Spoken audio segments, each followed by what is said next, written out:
Hello, hello, hello. Welcome back today. It is hot out here. I decided to come outside.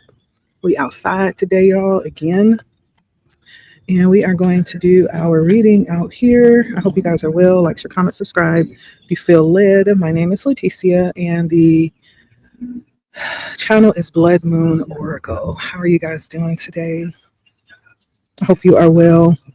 We are here for our reading, our weekly reading for spiritual hygiene from Ayanla Bonsant, an amazing writer, healer, minister, um, leader. Um, so last week we talked about um, stepping into our power. That's a lot about what we've been talking about here the whole time. That's the whole purpose around reading, around healing, excuse me. The whole purpose around healing is that we would find, a realistic, practical path for clean living, our inner authority, stepping into that, and then also finding our divine freedom, being able to show up in the most authentic ways that is true for each of us. I think that's where our happiness lies. And so last week we talked about our responsibility around that, around taking that charge and not waiting for someone else to come along and do it for us, but us taking that charge and doing the work ourselves. And so last week was really a really good reading. I enjoyed it. It was a lot about tapping into how we see things and how we can take responsibility for a lot of the things that we are being asked to do when it comes to our healing, when it comes to stepping into our authority. And so, and also looking at ways how we've outsourced that power, how we've given that away or done too much. Maybe we haven't been asked to do everything that we're trying to do. And that can sometimes get us out of balance as well. And so, but this week we are looking into chapter 11, finding our center, staying there too when you find it, which is hard. And if you find it and you lose it, it's all good, because you can always find it again. You found it once and you can return to it, right? That's the good thing about it. And so chapter 11 is called Finding Your Center, Returning to Your Spiritual Core. All right. And that's what we'll be talking about today. As always, we start out with the opening prayer or the opening meditation. And again, we are out here. We outside, y'all. Outside. I wish there was a way that we could come out at night and have this type of visibility. I'm a bit of a night owl in many ways. I connect with the moon in very beautiful ways. And so, but that's neither here nor there. I digress. Let's go ahead and get started here. Moonlight dripping on my skin, ancient codes awakening. All right, so I'm not out here alone. As you can hear, there's someone here with me, but hopefully my voice will override any background noise. I do have my microphone pretty close, but hopefully it's not too close to where it sounds muffled and staticky. And so, as always, we are starting out with our opening meditation, opening prayer. And for those of you that may want to know, again, it's a book by Ayanla Bonsant. You can get this for about $20, $30 at Barnes and Nobles. I'm sure they still have it if they haven't sold out. You can also order it online, I'm sure. And so if you're looking to buy the book, it would be a very wise investment, in my opinion. I feel like this is just what we need right now. I know it's what I need. I appreciate it. As I've told many times, y'all gonna get tired of me saying this. I felt called to this particular subject on this part of my journey right now. I felt Spirit kind of calling me to attend to my spiritual hygiene. I kept hearing that, but I didn't quite know what that meant. And so, lo and behold, there comes this book called Spiritual Hygiene, just what I have been asking for, more clarity around this. And so, yeah, things many times align so beautifully if we're paying attention and if we're aware. Everything we need will be provided at the exact right time. And so, to open this up with the beginning prayer, she says, "Beloved divine presence, source of all that is, anchor me now in the truth of who I am Still the noise of the outer world so that I may hear the whisper within. Clear the static of fear, comparison, and inherited belief. Make way for sacred knowing that cannot be taught, only remembered. Let the breath be my guide. Let the heart be my altar. Let the core of my being rise in recognition of its own radiance, Where I have drifted, call me home. Where I have betrayed myself, bring forgiveness. Where I have forgotten, awaken the seed of truth that has never left me. I now come because I am reclaiming all that I am. I am here because I am willing. I welcome the clarity, the courage, and the stillness to live from the place within me that has always known that you love me. Amen. Ashe, Ao, and so it is. All right. I'm sorry about the background noise, y'all. I'm out the park. So today is Sunday. People are outside. It's just a sign that there is life happening all around us. And so let's start. We're on page 218, chapter 11, Finding Your Center, or Returning to Your Spiritual Core. There's a place within you that has always known everything about you and everything you need to know. This place existed before your name, before the world told you who to be, before you were derailed by betrayal, confusion, or applause. Although it is referred to often, perhaps as your center or the real you, your spiritual core is not something you can be taught, but it is a truth you remember. It is the compass of the soul, a divine code that is etched into your very being. That etching is like a song being sung to you and for you as you move through every experience of your life. No matter how complex or painful the situation may seem, this song is playing on repeat. The words of the songs are, if only you knew how much I do love you. That's one of my favorite songs, Kiki Wyatt. Y'all, Kiki Wyatt, that's my girl. Talking about authenticity. It's not always highly approved, but it is what it is. I love me some Kiki.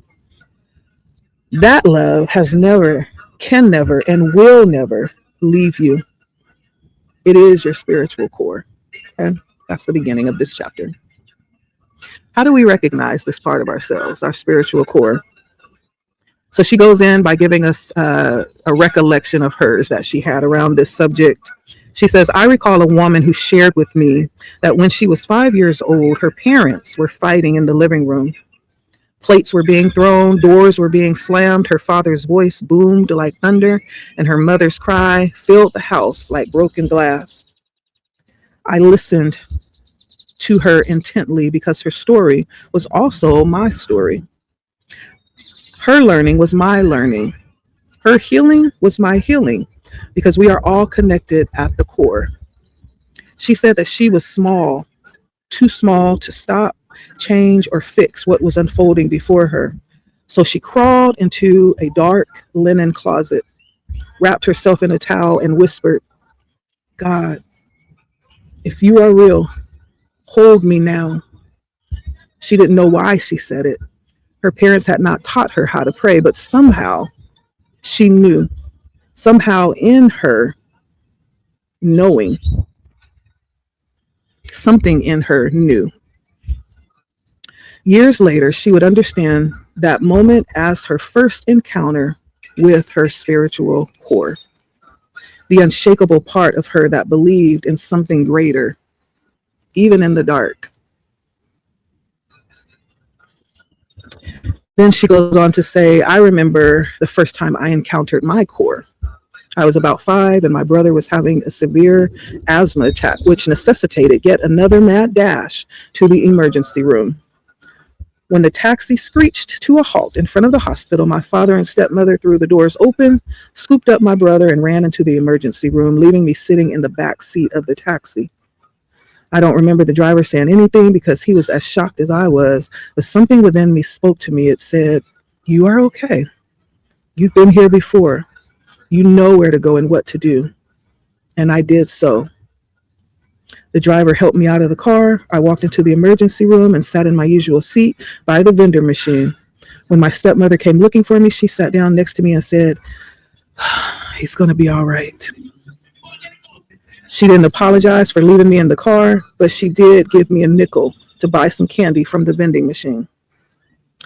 Your spiritual core is not something you earn. It is not reserved for the holy, the healed, or the well-behaved. It is the inner seat of truth and trust that has always, always been present. Some people discover it in silence, others in times of crisis. Often, we discover our spiritual core through the very experience that we believe has come to separate us from ourselves. It is at that exact time, in that most troubling experience, that your spiritual core whispers, "Even now, you are not alone. Even here, there is a way. Even this, I can use for your remembering." Imagine you're on a yacht, cruising on a vast ocean, and the skies grow dark. The waves rise, slamming furiously onto the side of the yacht.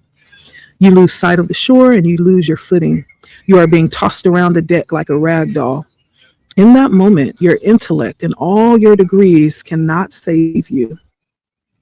Your ego panics, your conditioning fails. Then, there it is, like a compass on your chest. But it is within you. It doesn't scream. It doesn't demand. If and when you hear it, it doesn't even frighten you. It simply turns you towards what is true. It tells you what to do and what not to do. That is your spiritual core. It does not promise you comfort or ease. It gives you direction. It does not ask for your approval or agreement. It offers you alignment. Think back to a moment in your life when everything was unclear, perhaps chaotic or frightening, yet something inside you knew. Maybe you left the job, or maybe you said yes to the move, the calling, the risk. Maybe you finally told the truth. That knowing, that pull, that song, that whisper, which felt more like remembrance, was your spiritual core. It is a world that teaches you to outsource truth, to obey demands, and to numb the ache of disconnection. But your core remains intact, available, and accessible. It is the sacred place where your soul and the divine are still in conversation. All it asks is that you pause long enough to listen. It's like your innate self, your innate being. It's the deep inner recesses of your truth. And it could be truth that you don't even know why you know. You just know, right?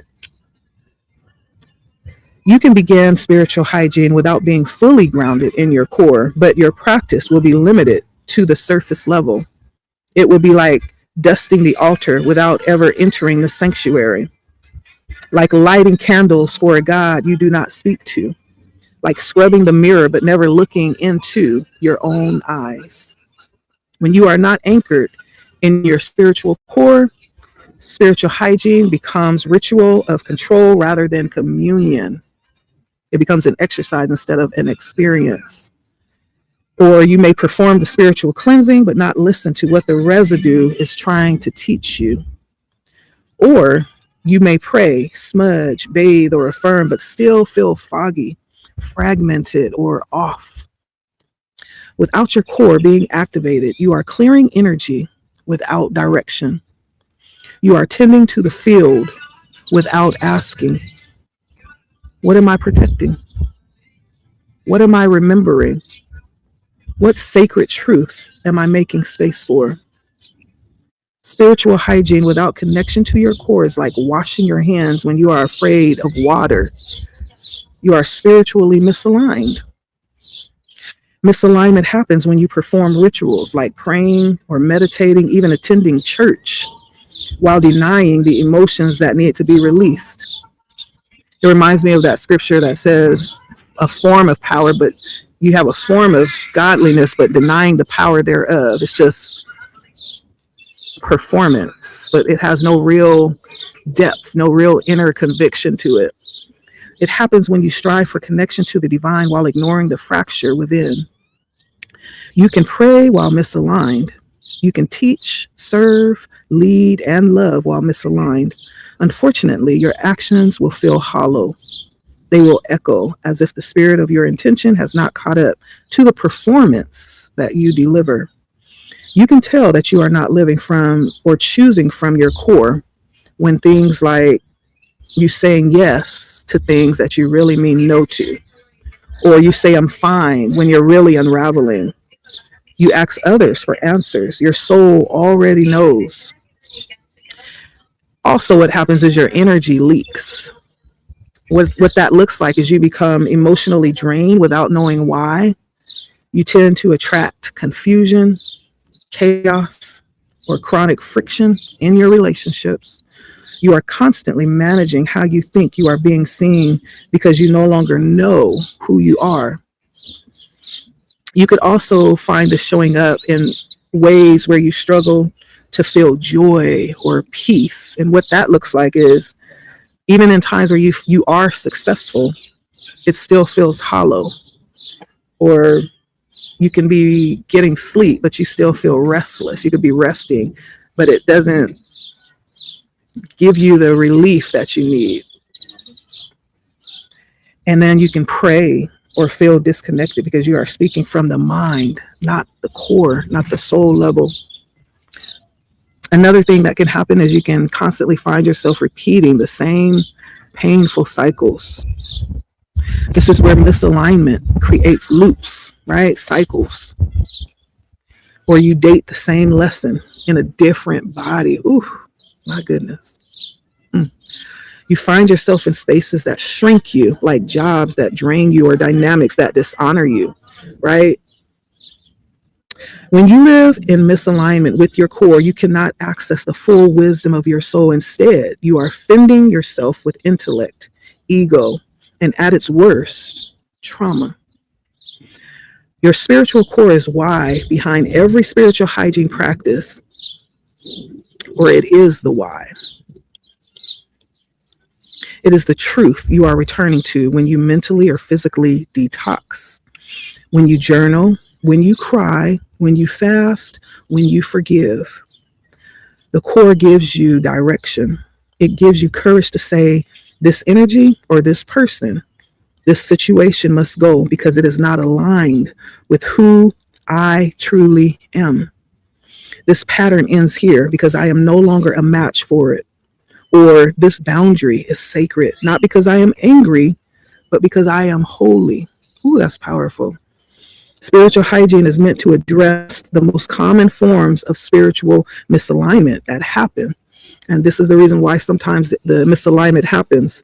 It happens when we silence our voice, the voice of our heart that no longer, it happens when we silence the voice of our heart to avoid being rejected or to maintain some sense of belonging we think that we need. Or we may have inherited beliefs or roles that no longer match the life that we're living. It no longer matches our inner truth. Or we have abandoned ourselves bit by bit to stay safe, to be accepted, or to maintain the illusion of control. These are big. It's big. How many times have you stayed in a situation, a relationship, or a place when the deepest inner recesses of your being was telling you to walk away, to move, but you stay there anyway for fear of rejection or fear of being alone or not feeling a sense of belonging? How many times have you carried on tradition when you know your truth no longer aligns with that tradition and it just feels awkward and hollow? without significance or depth. You just feel like you're just going through the motion. How many times have we abandoned ourselves while choosing someone else? Yeah, those are some of the greatest lessons that I've learned thus far. And I'm thankful for them. But sometimes the misalignment, it doesn't happen quick. It's not something that you're like, oh, I know what that is. But sometimes it happens slowly over a long period of time, bit by bit. Sometimes it happens all at once, like betrayal or burnout or trauma or some type of awakening. But in all cases, it leaves us far from home, far from our core, far from our heart. But the good news is that no matter how far we drift away from our spiritual core, we are never left. Our spiritual core never leaves us, but it waits and it welcomes us when we come back to our center. It waits for you to choose to come back home to self. Some of my greatest lessons, and sometimes this happens as a result of trauma, that happens in our youth. As a recovering people pleaser, these are some of the greatest lessons that I've learned. And I tell you, they've been some painful lessons. And I'm so glad I finally got it. Because this can be like a common sense of torture, inner torture, that has everything to do with you, with me. It's nobody's fault that you give your power away. That's not the next person's fault. And so these are very valuable lessons. The next part says the compass within, and we're looking at the heart versus the intellect. Okay. Your spiritual core is connected to your heart, not your physical heart, not the thing that's beating in your chest, not the heart that pumps the blood, but this is the heart at the seat of the soul. And this is why we often default to the mind and the intellect. Many of us have broken hearts. The way our survival strategy functions, we think about what we should feel and bypass what we know in our core. Your heart will always tell you the truth. It is the center of knowing, the sanctuary of divine communion. On the other hand, the intellect will lie to you, not because it is bad or wrong. It distorts the truth because it is limited. The intellect is attached to this, the physical realm, the third dimension, reality. And it asks questions, where is God when children are dying? And why do good people suffer? It wants to understand.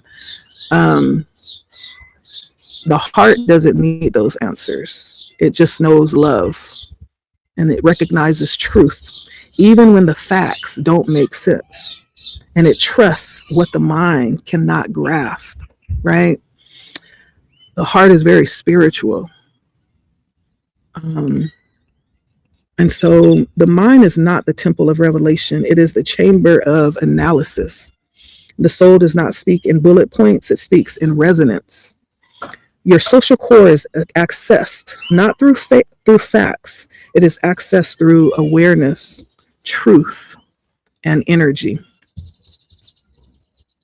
To live from this place, we must renew the mind of the soul, which is the heart, not the brain. Okay.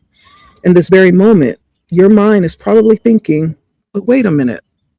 You said earlier that the mind is an altar and that I must remove the illegitimate leaders so that my mind would be sacred. Now you're saying the mind is a liar, unreliable. Please explain. This is a legitimate concern. So let us examine it step by step so we can understand. So imagine that you are a castle. Your brain is the control room. It helps you move your arms, speak words, solve puzzles, and remember what time dinner will be served. Your mind is like the room where your thoughts live. This is the part of you that asks questions, makes decisions, and tries to figure out the world. Your consciousness is the light inside the castle that never goes out. It is not the room. It is the presence that sees it all, feels it all, and remembers who you are in your spiritual core. So that is the most basic, simplest explanation. Let's take it a step further. The brain is helpful. It is a tool that we need. It's a physical instrument, and spiritual hygiene acknowledges the brain as part of the body's sacred design. It is like your body's computer. It helps you function.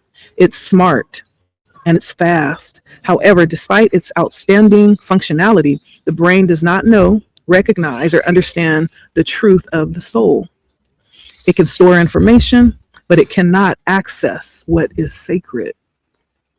The brain says, let's figure this out. Let's organize the information. Let's protect you from potential harm.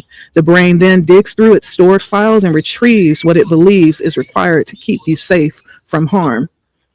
That is its priority. When we look at the mind, the thinking chamber, the mind is energetic and emotional, a chamber that holds memories, judgments, and comparisons, beliefs, and attachments. The mind is where thoughts swirl like clouds. This is useful when you need to analyze, compare, or make plans. However, because it follows the lead of its cousin, the brain, the mind also gets frightened. It will ask, am I safe? Will they love me? What if I'm wrong?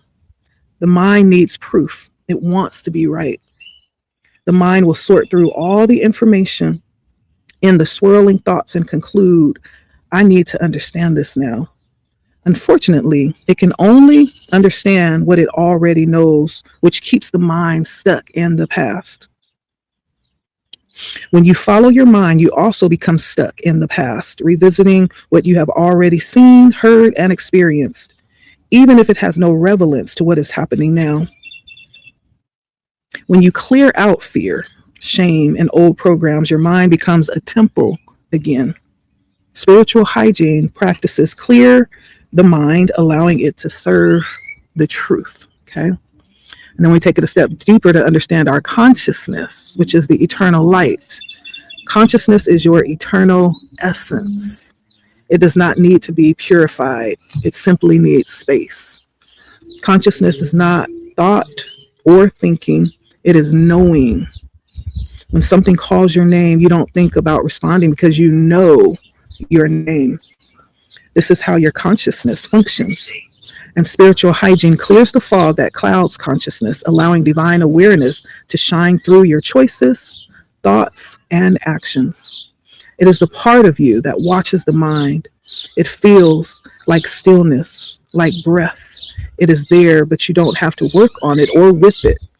It is the whisper that says, you are more than this moment. So if your mind is asking, wait, didn't you say the mind is an altar?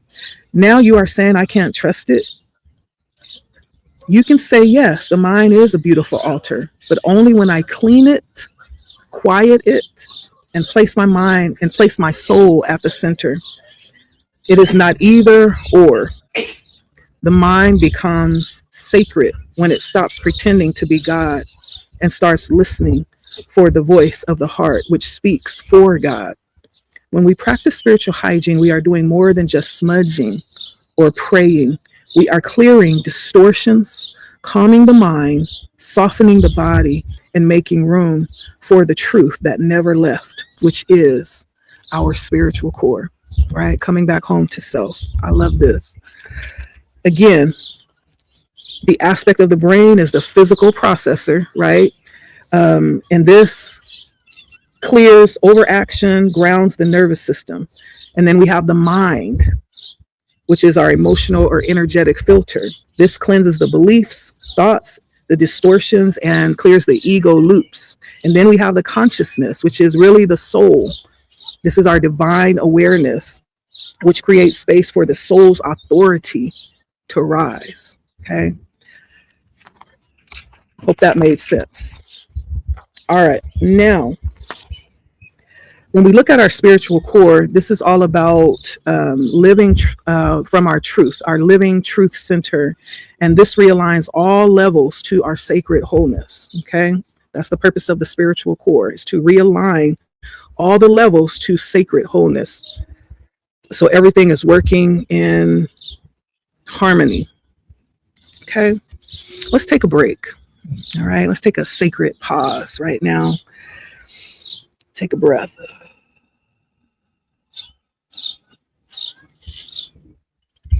Get still. And ask yourself gently, when was the last time that I trusted my heart over my head? Think about that. When was the last time that you trusted your heart over your head?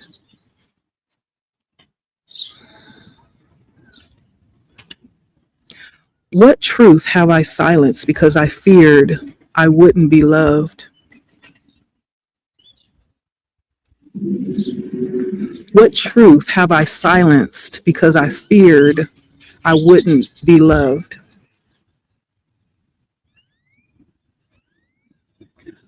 What would happen if I let the heart lead? What would happen if I let the heart lead?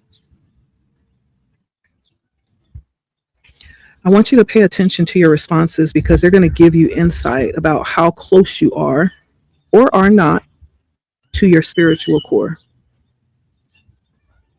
Some of you may find out, hey, I've been close all along. Sometimes when we allow our hearts to lead, you may be asking, but if I was in the right place, then why did it end so terribly? If I was following my heart, why did it end so terribly? That's the question that's coming up for me as I think back of all the times that I allowed my heart to lead.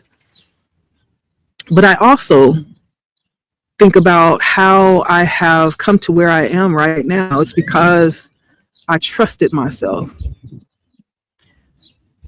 And though in certain circumstances, I didn't really get the reciprocation, just because you are connected to your core does not mean that those that you're interacting with will be connected to theirs. You can't control anyone else's actions or their response to you being connected to your core.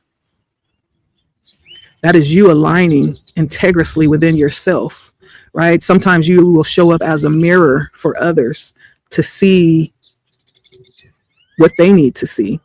And sometimes they don't like what they are seeing and it causes them to act in certain ways. That's okay. That doesn't negate your closeness, to yourself. And so if you're asking that question, sometimes that is why you can, get a real good picture as to why you are where you are today. I think I've done a lot of work, a lot of healing work. I've done a lot of trusting myself, even in situations that turned out disappointing. It really wasn't so much of the outcome as it was me learning myself. When we learn ourselves, then we can trust ourselves more.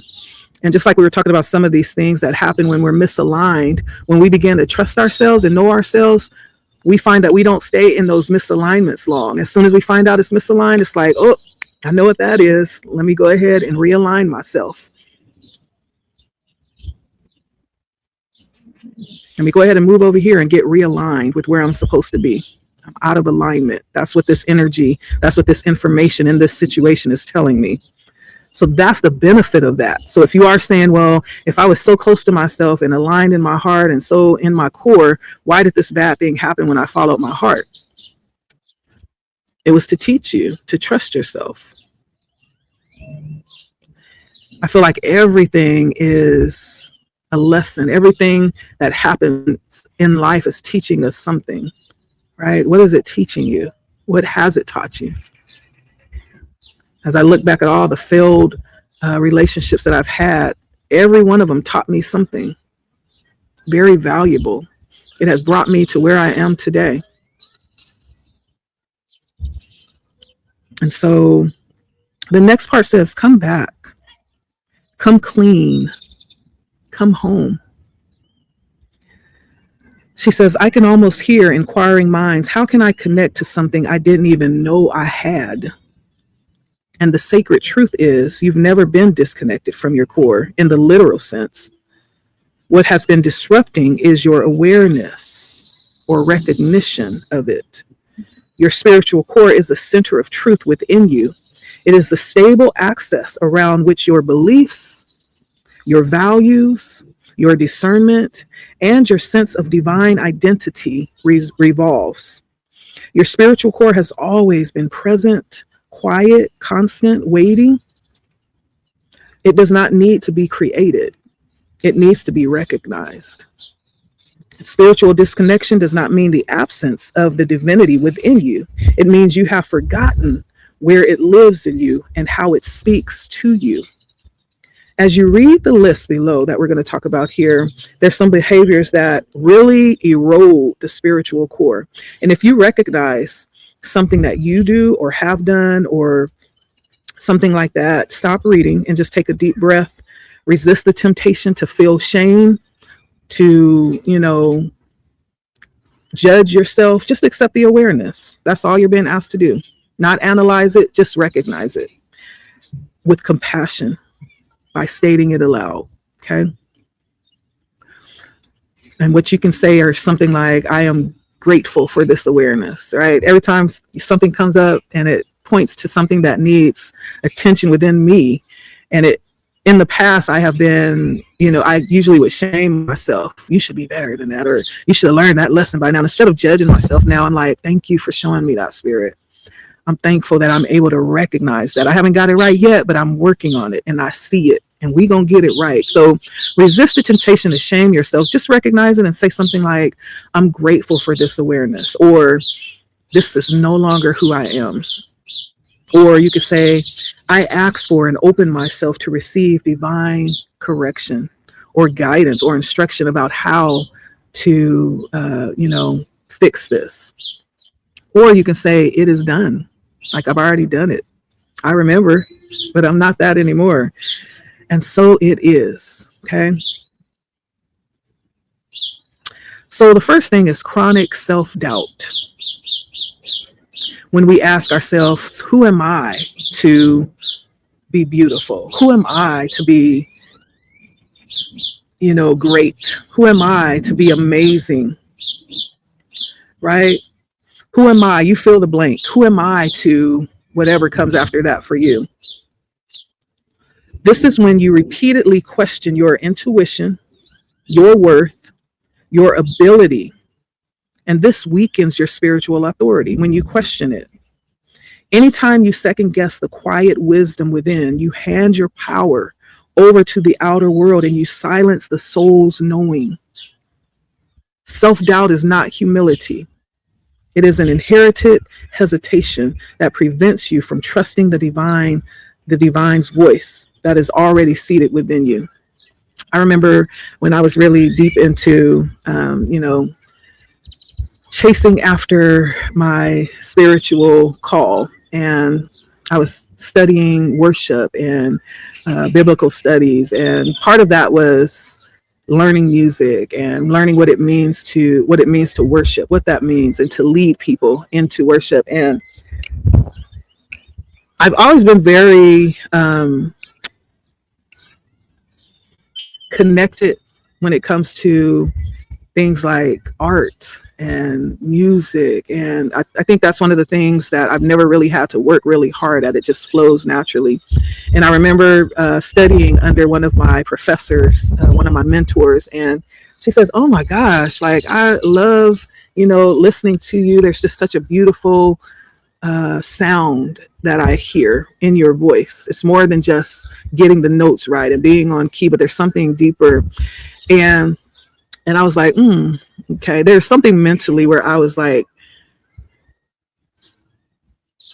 understanding, or I had told myself, I got a message that I received somewhere along the line that it is haughty or it is prideful or egotistical to say thank you, And I remember my mentor telling me, like, and I explained to her that, this thing that caused me to lower myself or to not allow myself to stand in who I am, in my authority, right? And she was like, just because you feel good at something, or you feel, I mean, just because you say thank you, or you recognize someone that is giving you a compliment and you say you agree with it and you say thank you, that does not mean that you're egotistical. I don't remember where I got that idea from. That's not humility, basically, is what I'm saying. That's what she was telling me. That is not humility. You know, you can say thank you. You can be thankful and appreciative of your gifts. And when other people recognize it, like, you can by all means agree with them. That's not being haughty and egotistical and prideful. It's all about the intentions of your heart. And she says, you have a very beautiful heart. And she began to just speak into me, speak life into me. And from that moment on, I received my gift for what it is. And that helped me. That helped me. And so I learned, that's what this is bringing up for me, that was a source of self-doubt that I was feeling, that I was dealing with deep within myself. And it's not humility. Self-doubt is not humility. That's something that overrides our authority, our divine authority. And so that's why it's good to open yourself up to people that have more experience than you, because they know, they've been there, they've done that. They can speak life into us when it's needed. And that day she spoke to my soul. I took that in on a soul level, right? And that changed how I showed up from that day forward and how I saw myself from that day forward. And so chronic self-doubt is a real thing. What is your thing, right? Spirit wants you to know that you shrinking yourself is not serving the world. Obviously, you've been given that to make a difference. You've been given that possibly even to lead, right? And so that's the first thing. And how self-doubt erodes is it breaks the trust of our inner guidance, right? There's a need for you to be able to trust yourself. And if you're always doubting yourself, then it breaks. There's no connection there. The second thing is it makes you dependent on external validation. Now, I'm somebody that is very, motivated by, I'd like to know that I'm doing the right thing and I'm on the right track, but I also know how to detach from that and guide myself as well. But chronic self-doubt makes you dependent on external validation. That's a hard lesson that I had to learn too, to detach myself and to connect to my inner guidance as my main source of motivation. Because sometimes if you are living by external acceptance, you will also die by external rejection, right? Hello, Mr. Spider. I have a little friend coming to visit. That must be a good sign. They say when spiders visit, that's a good sign that something good is about to happen. So I received that. Hi, Mr. Spider. Thank you for coming to visit. And so there's something about just needing to depend on yourself at a core level. Not saying that you can't accept external validation, but don't let that be your lifeline. Okay. The third thing is it interrupts your ability to follow divine guidance, even when it is clearly received. Even when you're being given what you need, you won't be able to trust it because there's such a level of self-doubt sometimes that arises. And so Spirit is bringing this up today to let you know, like, this is crucial. It's crucial. And so if it resonates, this is not for you to judge yourself. This is not for you. What are you doing, my friend? I think he feels the vibration. He's all on my equipment. So this is not for you to judge yourself. Just say, I'm grateful for this awareness. This is no longer who I am. I ask for and open myself to receive divine correction. It is done. It is, and so it is. Okay. The next thing is over planning, over explaining, or over apologizing. This is another thing. Constantly defending your boundaries, your truth, or your feelings, because it causes your energy field to shrink. When you over explain your thoughts, your feelings, or your needs or your requests, you silently agree that your truth must be justified to be valid. Each time you apologize, for how you feel. You abandon your inner authority in favor of someone else's comfort. Eventually, the soul will stop speaking clearly because it no longer feels safe to be heard. Okay? Just do the dang thing. If there's a truth that is within you that's leading you, just allow it to lead. They don't have to agree. They don't have to understand it, right? Truth stands alone. You don't even have to explain it. It just stands all by itself. And so you living by your truth is your explanation without you having to say a word. But if this is an issue, you have a tendency of over explaining and over apologizing. How this erodes the ability to connect with your core, it depletes your personal sovereignty, right? It depletes your power, and not just your power, but you recognizing your power. That's what sovereignty means. That means to be, to recognize your own ability, your own power, that you exist in this realm that you are responsible for, right? The second thing is normalizing self-abandonment. Every time you look around, you moving over here, moving over there, you sometimes changing to fit the environment that you're in. You know, you abandon yourself at every opportunity. I feel like it's going to jump on me. And it's just sitting there just looking at me. I see you. Did you want to go? What you doing? Oh, it jumped off. Oh, now it's on the book. Oh, my goodness. I don't want to kill it. I just want to let it go. Go on, my friend. How are you? I see you. It's put on the floor.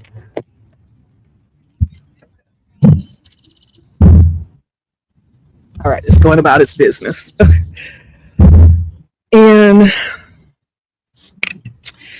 every time we meet a challenge, it's like, oh, that means I must need to conform to this, or I need to conform to that. No, you need to stand in your power, in your truth, and be who you are.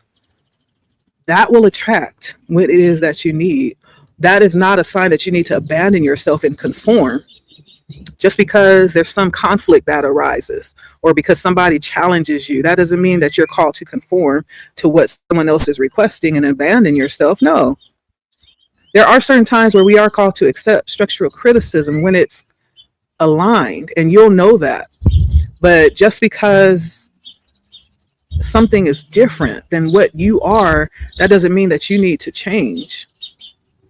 So one of the erosive effects is that it normalizes self-abandonment. It makes that normal when it's not, okay? The last thing is to train. It trains you to distrust your own clarity. And it's not, there's nothing wrong with, asking for an opinion, but what do you think? You should have the last say. You can ask for help or get an opinion, but you align that next to your truth. Right? Not just accepting someone else's opinion as your truth. We're talking about your core, your level of internal truth, right? You being in this energy of over explaining and over apologizing, right? It trains you to distrust your own clarity. Sometimes you don't even need to apologize. It's like, okay, well, thank you for understanding. I'm not apologizing for it because that really is what it is. And it's not going to change. Thank you for understanding, though. There's no need for an apology, especially as it pertains to you standing in your power. Know the difference. Know the difference. Next thing that comes up sometimes is, and if that's you, it's okay. This is not for judgment. I've been there. I'm not there anymore. But this is something that you can just say, I'm grateful for this awareness. Thank you. This is no longer who I am. I asked for and opened myself to receive divine correction. It is done. And so it is. The next thing is compulsive busyness. Listen, all of these is resonating with me. I'm gonna just really be honest with you. Being constantly in motion can be a trauma adapted way to avoid presence.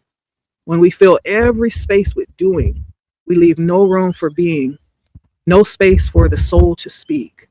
Busyness becomes a protective disguise, making the ache of disconnection with calendars and commitments.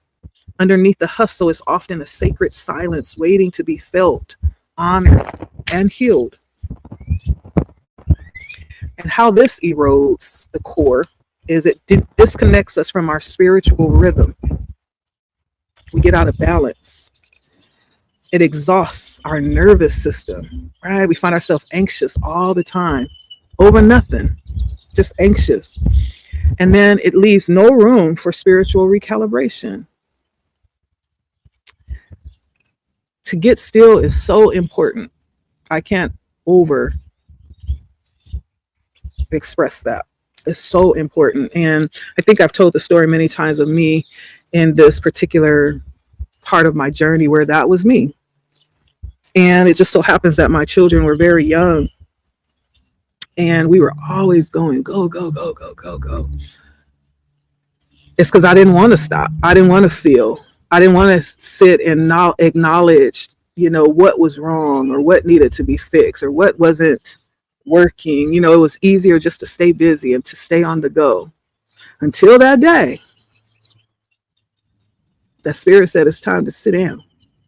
And I ended up not contracting, but I ended up developing, because it's not a contraction, it's the development of pneumonia. And that made me have to sit down. That made me have to sit down for about a week. Spirit was like, it's time for you to sit down, and I'm gonna make you sit down. And of course, with the help of my grandmother, she was also like, yeah, you're not going home, because if you go home, I already know you're not going to sit down. So you're staying over here. That way I know you're not doing everything that you like to do during the week. We were always on the go. But compulsive busyness disconnects us from our center, our core, and keeps us disconnected. It erodes our connection. And so this is not for you to judge yourself, right? Just say, I'm grateful for this awareness. This is no longer who I am, or this is no longer who I want to be. I ask for and open myself to receive divine correction. It is done, and so it is. The next thing is judgment of self or others. And the judgment is the ego's attempt to control what is done, not understand. When we judge, we momentarily relieve ourselves of discomfort by placing distance between us and them, even when that them is a part of ourselves. Judgment clouds the heart, clogs compassion, and locks the spirit in a cycle of separation. What begins as protection often ends in distortion, where the noise of opinion muffles the voice of divine love. Okay? Judgment of self or others. And this type of judgment is not the judgment of discernment, because we are called to judge, to be discerning. We have to, right? Or else we would not be able to realign. But this type of judgment is the type of judgment where we don't want to deal with what we need to deal with within ourselves. So our focus is on somebody else. Instead of correcting what needs to be corrected in us, we're focused on somebody else and what they need to correct, right? Sometimes it's also a way to prevent or a way to avoid the actual correction, doing the work. It's easier to just judge and say, oh, well, that's just how I am. No, it's not. It's a choice, right? And many times we are being called to fix these things or correct these things or to heal these things, not just accept them. They're not set in stone. You're not a tree. You can change, you can move. You have autonomy, right? This is the type of judgment we're talking about. And how this erodes is that it closes the heart center. That's how our heart becomes blocked, our heart chakra, or it becomes hardened.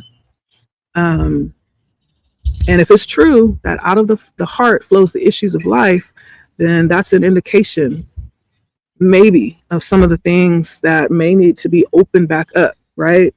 And freed so that energy can flow through, so that can be healed. It blocks compassion and higher insight. Sometimes we're not able to see because our heart is blocked. And we're not talking about the physical eyes, we're talking about spiritual eyes. Okay? That's why we're not able to see, because the heart is blocked. When we look at the energy center, we're talking about from the root up. We always start from the root up. The energy system is all about allowing the energy to flow through. And there's a foundation of this center called the root chakra, right? The energy starts right there at our spine and it flows up. What I like to call the gateway is the heart center, the heart chakra. It's almost like I see that as like a gateway. That's just how I interpret it in my mind. Because on the bottom half, we have the three chakras, the root, the sacral, and the solar plexus. And then it comes to the heart, which is the gateway to get to the upper chakras, which is the throat chakra, the third eye, and the crown. These are the higher functioning chakras that are a little bit more limitless, right? These are more tapping into our spiritual energy centers, our spiritual gifts, right? But there is a condition, right? It's passing through that heart center. There's something about the heart center that's very important that qualifies a lot of this activity up here. And if that's blocked, then there is no clarification up here, right? That's what it means when it says it blocks compassion and higher insight. There's no energy flowing correctly up here. And then the last thing is fuels and feeds separation consciousness. Okay. And then it's not for you to judge yourself, right? If that's you, it's good. It's just to bring awareness. You can say, I am grateful for this awareness. This is no longer who I am. I ask for and open myself to receive divine correction. It is done. And so it is. Okay. The next thing is perfectionism, which is the illusion that you must get it right before being loved, chosen, or spiritually approved. Right? Perfection is not a pursuit of excellence. It is a survival strategy rooted in fear. It is a trick used by the ego that causes you to believe that flawlessness earns worth, when the truth of the matter is it only deepens the ache of disconnection. When you chase perfection, you abandon your humanity. The soul cannot thrive where authenticity is denied. And authenticity says, I am a work in progress. I am holy just as I am. However, I'm open to continue to heal, to continue to work, to continue to strive for excellence. But I accept myself as I am. I don't have to wait until I get to where I feel like I need to be before I can receive myself or allow others to receive me. And so there's some effects that this has that erodes the core. It prevents authentic action. It prevents us from being real with ourselves. Maybe even acknowledging that there is work that needs to be done. It replaces divine flow with control, right? Always feeling like you have to hit it right on the nose. You can't mess up. You can't be seen as flawed, right?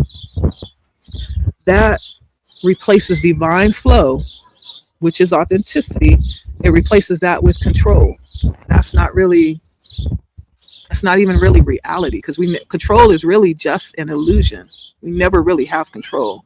We're given the privilege of working within the will of destiny and the divine will.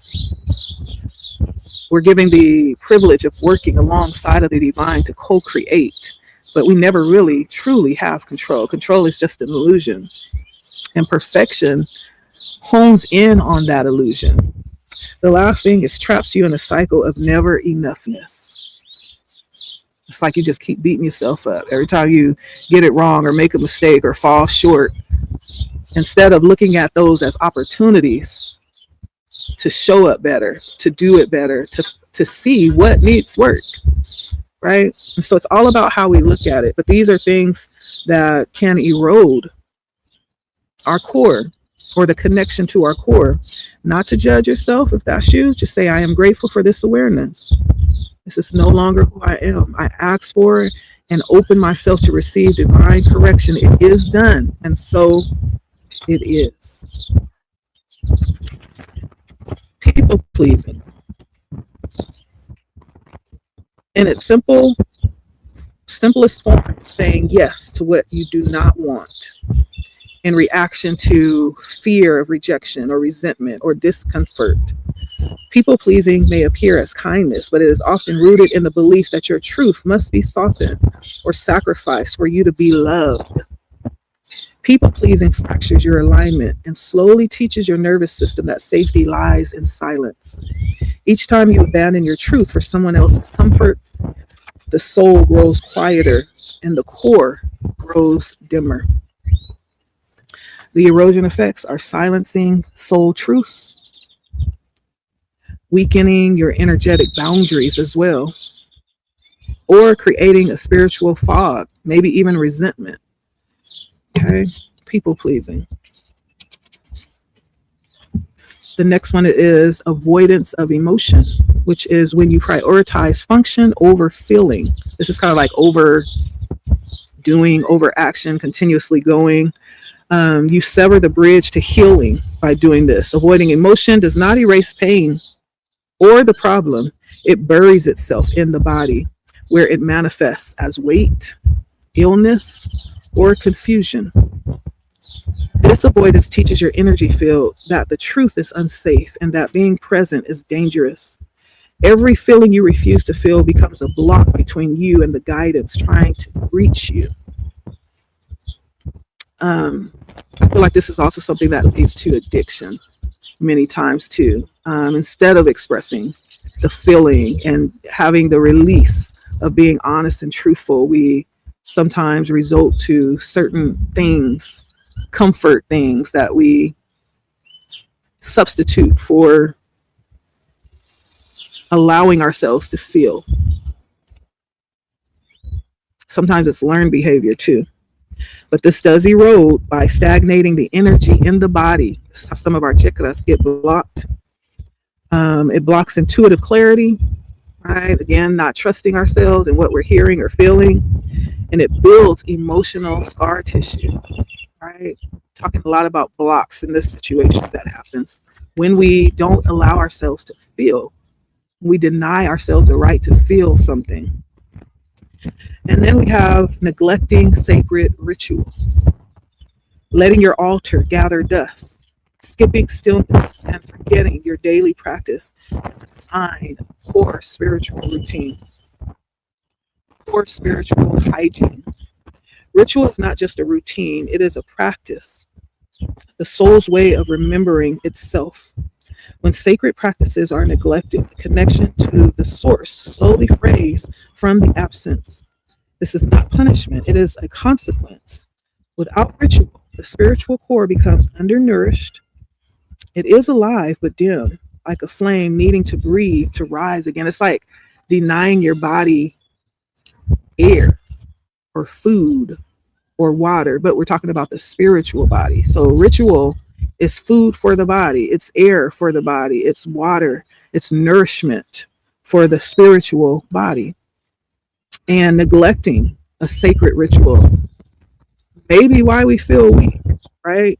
Because the erosive effects are, it starves your spiritual core of nourishment, or it allows you to normalize disconnection from the source. It weakens your field of spiritual remembrance, okay? And that can show up in many different ways in our lives, maybe even denying some type of solution that we find ourselves going in cycles over and over and over, not able to stand in our power where we need to in certain situations. Sometimes it's because there's not a spiritual sacred ritual in place that confirms your spiritual body, your spiritual essence, the importance of your spiritual presence, right? Neglecting sacred ritual. The next thing is overconsumption, constant scrolling, comparing, Binging or incessant information intake is a form of energetic contamination that clutters the mind, weakens the heart, and disrupts the soul's clarity. Overconsumption of social media floods the energy field with noise, leaving no room for the soul's wisdom to come through.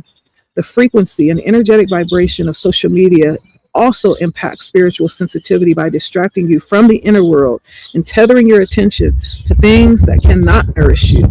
What you take in constantly, energetically, or emotionally shapes what you are available to know or receive. Too much noise drowns the voice of knowing. Ooh, that one hit. That one hit. And oh my goodness. That's why we tired sometimes. I'm gonna just really be honest. Overconsumption. Turn it off. Put it down. Put it down. That's a big one. If they had told us how addictive social media would be, I think our approach would have been different. It's too late to say that now, because for many of us, we already have that connection to it. And so now we're playing the game of having to regulate that. What should that look like? What is too much? You know, when do we need to step away and turn it off? It's knowing when to do that. And when you find that the voice of your intuition is being drowned out, that may be an indication that it's time to turn it off, to put it down. Or you find that your mental energy field feels cluttered, it feels heavy or distracted. That may be an indication too. Or there's a sensitivity or a distraction that's being felt in your energy field. Those might all be signs that we are intaking or over consuming energy, information, right? And so that's one as well. Again, not to judge. We're just bringing awareness. I'm grateful for this awareness. This is no longer who I am. I ask for and open myself to receive divine correction. It is done. And so it is. The next one is staying in misaligned environments. This is a big one too. When you remain where you are, shrinking, diminished, or dismissed out of habit or in reaction to fear, it slowly teaches your spirit that survival is more important than truth. You begin to adapt, contort, and shrink to fit what no longer reflects who you are becoming. Over time, your spiritual light dims. It has faded, but the space no longer welcomes its brilliance. Staying in places where you don't belong, where you have already seen, it's been proven that you're misaligned in that space. You begin to compromise your soul's truth or erode your confidence and your ability to choose something different. It mutes your radiance. You no longer shine like you're supposed to. It starts to muffle your light. When we remain in spaces that we are not aligned with, environments that we are not aligned with, sometimes we just have to take, whatever comes as a result of standing in your truth, whatever that looks like, whatever the repercussions are, we have to be willing to take that on. Not sacrifice or snuffle our light. Okay. The next thing to look at, these are different stages of disconnection, how these kind of happen in stages, right? We talked about the things that can disconnect us from our core. Now we're going to look at how it happens in stages, because sometimes, as we said, it doesn't happen immediately. Sometimes it does, but sometimes it happens over time. It could be either immediate, over time, somewhere in between, but there are stages of disconnection from the core. The stage one is distortion. Truth becomes unclear or is adopted from others. Adopted. What does that mean? You take it on as your own and you abandon your truth in order to accept someone else's. Not even connected to your truth anymore, right? So distortion is the first one. This is the quiet beginning of disconnection, when what once felt true starts to blur beneath the weight of expectation, fear, or cultural conditioning. You may begin to doubt your own knowing or trade your inner compass for someone else's approval, hoping to feel safe, seen, or spiritually correct. Okay. That's the first stage, distortion. Things start to feel a little gray or a little fuzzy. The second stage is distraction. You will fill the void with noise, activity, or performance. Once the truth has been distorted, the soul begins to drift, not in rebellion, but in quiet resignation. This is where you begin to shrink yourself. You fill the silence with noise, the emptiness with motion, the ache with approval, activity, or achievement. Distraction is deceptive because it feels productive. It gives you something to do while slowly forgetting who you are.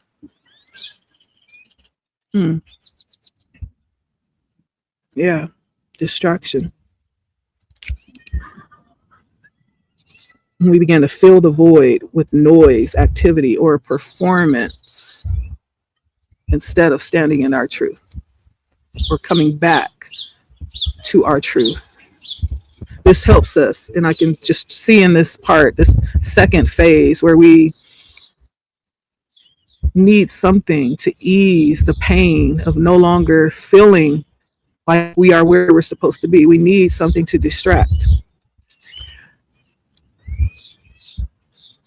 or to replace that feeling, that conviction that's speaking to us. So first distortion, then distraction. The third stage is dissonance. Inner conflict emerges between belief and behavior. The spiritual fracture becomes harder to ignore. What you say, what you do, and what you allow are no longer in harmony with what you believe deep down. You may speak of peace while feeling resentful, perform love while withholding truth, or stay silent when your soul wants to scream. Dissonance. Yeah.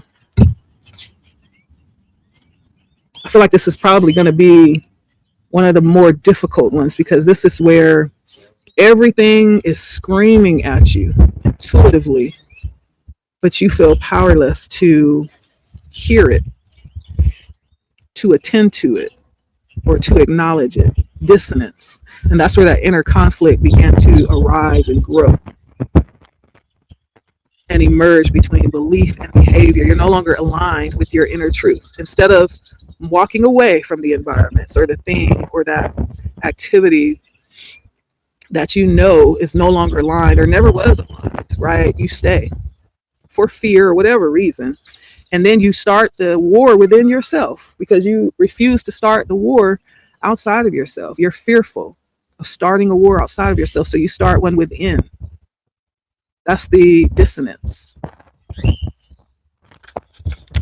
Or you don't say what you hold as truth because you're afraid it's going to start a war outside of yourself. So instead you hold it in, and it's like that fire burning inside your bones. Dissonance. The fourth stage is division. The false self emerges at this point. By this stage, the gap between your outer life and inner truth has widened into a canyon.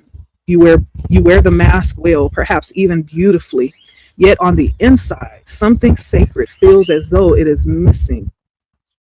You may still lead, give, serve, or succeed, but it is the performer who shows up.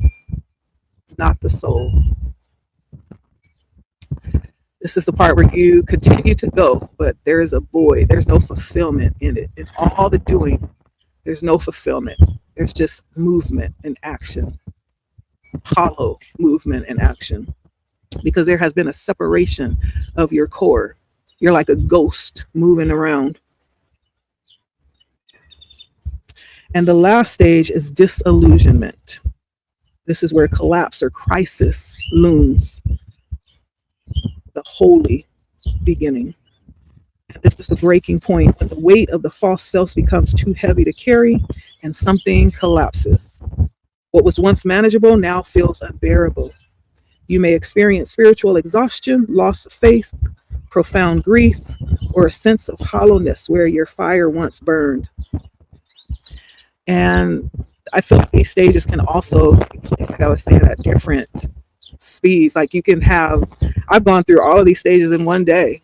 Like that's how quick they can happen. How you can come to this sense of awakening and realize you've been disillusioned and wake up and get back to where you're supposed to be. It could be a week, right? It could be years. It can be decades. Okay. That these stages can take place. This connection from our spiritual core will not feel like a sudden fall. It unfolds as gradual forgetting of the internal in pursuit of the external. The 5 stages are signals, sacred invitations. Each one reveals where your soul is asking to be reclaimed.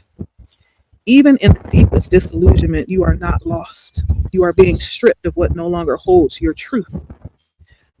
Your return begins with one breath, one truth, one act of remembrance. Your spiritual core has not abandoned you. It has simply been waiting for you to come home. Okay? It's just waiting for you to come home. And you could always come back to yourself at any stage. You don't have to get to the 5th stage, disillusionment. Like you can get to distortion and be like, wait a minute, something don't feel right.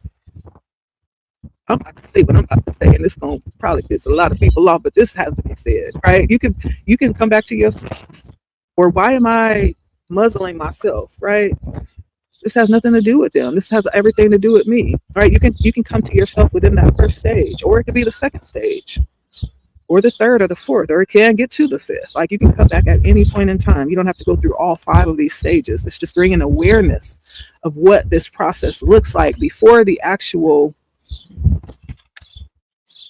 false self emerges, before the crisis or the collapse happens. And so there is a resource that I am going to attach to this. It's called a Sacred Pause. And knowing where you are matters. This is a couple of little exercises that you can do if you choose, just to kind of see where you are. It's important. If you've been following along more than I usually do, I'm going to urge you to do this.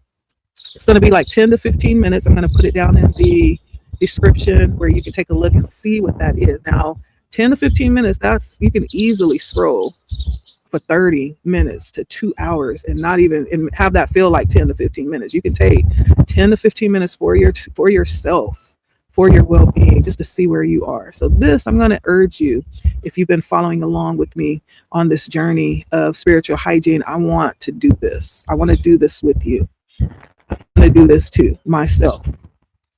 No matter how far you've wandered, right? It's important to understand that it doesn't matter how long you've been quiet or how deeply you've disguised yourself just to survive. Your spiritual core has never left you.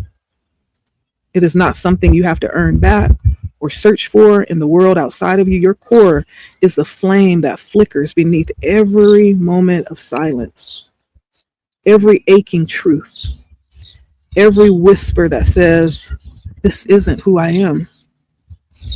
Your disconnection is not a failure. Again, you haven't done anything wrong. It's important for you to know that. You have done nothing wrong. Your awareness of the depth of the disconnection from your spiritual core is just an invitation. That's all this is. This is not a journey of doing or becoming. It is a journey of remembering. When you are willing, your heart will say that you are welcome. Okay.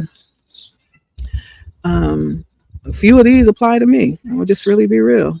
And so it's good to do heart checks to find out where we are. If we are truly aligned with ourselves, that's the most important thing.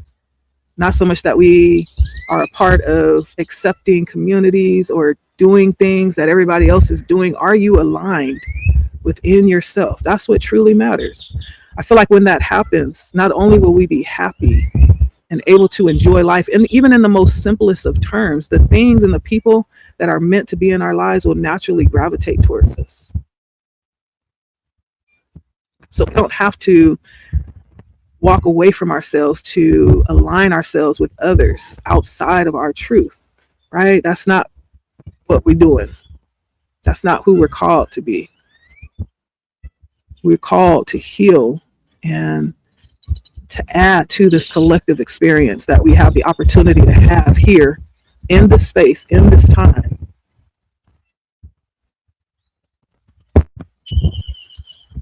And we are doing that by recognizing our soul's truth and aligning with that, because that is the only place where we're going to find happiness and contentment and fulfillment. That's why you have people that have a plethora of many things, everything, people at their beck and call. They can call somebody today. I need to go down to, drive me over here. People that's willing to chauffeur them and do all these crazy things at the drop of a dime for them, but yet they still are so unhappy. So that tells me that it's not about that. There's something deeper that we're meant to experience. And it has a lot to do with finding out who we are and aligning with that at a core level. I appreciate this particular chapter. So thank you, Miss Iyanla Vanzant. As always, jaw on the floor. But I'm going to put this resource down at the bottom in the description box. And I urge you to go in, take 15 minutes for yourself and see what comes up. See what comes up. We need to know where we are. That's the most important thing right now. Knowing where we are. And so I hope the sound comes through better than it did last time I was out here. I did bring my mic out today just for that reason. It is a little windy, but we'll see how this comes out. If I need to re-record it, I sure will. I don't mind. And so thank you all for stopping by. It's always a pleasure to read with you. And again, for those of you just joining, welcome to Blood Moon Oracle. We're reading the book Spiritual Hygiene from Iyanla Vanzant, teacher, minister, coach, family therapist. Like, she has so many roles, so many hats, so many callings. Writer, inspirational speaker. Like, her gifts flow abundantly for us. And so I'm thankful for her. I send the energy of abundance and love, favor back to her. Energetically, I send that back to you for all that you have sown, for placing your own life on the altar. For those that will come behind you and learn from you, I thank you. And I thank you, Spirit, my divine creator, God, for aligning me with this work. You know what we need. Every step of the way you have provided and been faithful. Oh. Thank you. Ashe, Aho, and so it is. I'll see you guys next time. Thank you for stopping by.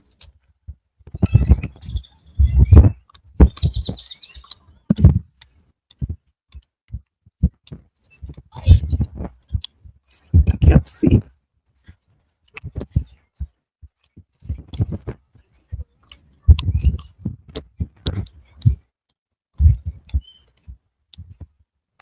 Oh, there we go.